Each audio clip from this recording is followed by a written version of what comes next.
Gubernur Jawa Timur, bersama dengan sejumlah pejabat terkait, melakukan kunjungan peninjauan ke pabrik pengolahan limbah bahan berbahaya dan beracun, B3, PT Pratama Jatim Lestari, PPSL B3, di area Hutan Cendoro, Kecamatan Dawar Blandong, Kabupaten Mojokerto, Jawa Timur.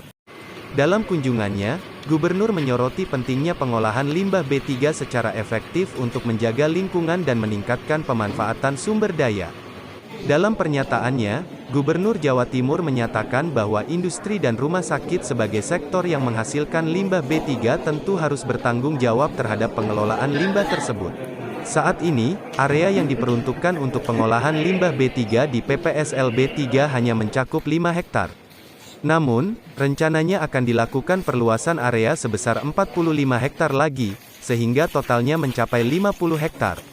Langkah ini diambil untuk mengakomodasi volume limbah B3 yang semakin meningkat serta menjaga lingkungan sekitar. Proses untuk perizinannya tidak mudah, jadi bertahap, ungkap Gubernur Hovifah. Gubernur Hovifah juga menekankan pentingnya kesadaran kolektif dan partisipasi semua pihak dalam pengelolaan limbah B3. Kita perlu berkolaborasi untuk meningkatkan kesadaran masyarakat, pelaku industri, dan pihak terkait lainnya dalam pengelolaan limbah B3 yang ramah lingkungan. Bisa dilakukan di awal operasional adalah proses untuk pengumpulan dan pemanfaatan. Nanti secara teknis Pak Haris yang akan menjelaskan. Kawan-kawan sekalian, limbah industri yang masuk kategori B3 dan limbah rumah sakit yang masuk kategori B3 semua harus ada tempat di mana pengolahan limbah yang aman. Tentu tidak sekedar diolah, dikumpulkan, lalu bagaimana proses pengolahan, bagaimana proses pemanfaatan, dan pada tahap tertentu penimbunan. Ada pemanfaatan yang bisa dilakukan dari proses pengolahan ini, antara lain dalam bentuk batako.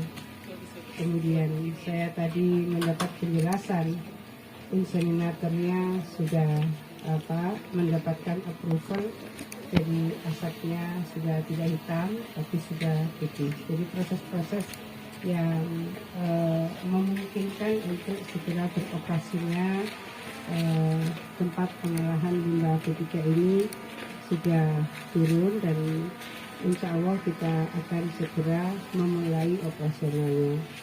Untuk kemungkinan perluasan lahan dan seterusnya kita tentu masih harus mengajukan izin kembali.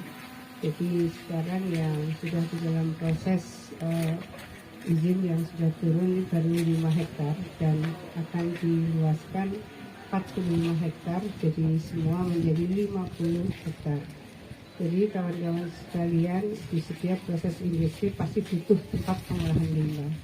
Di setiap pelayanan medik, apakah itu puskesmas, atau itu klinik Pratama, atau rumah sakit, di dalamnya ada limbah, antara lain ada limbah B3-nya.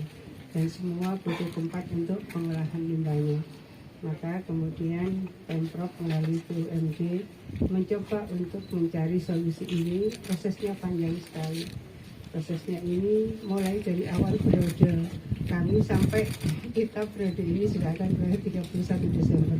Betapa tidak mudah dan tidak sederhana untuk bisa mendapatkan izin dari item per item. Jadi misalnya inseminator itu sendiri.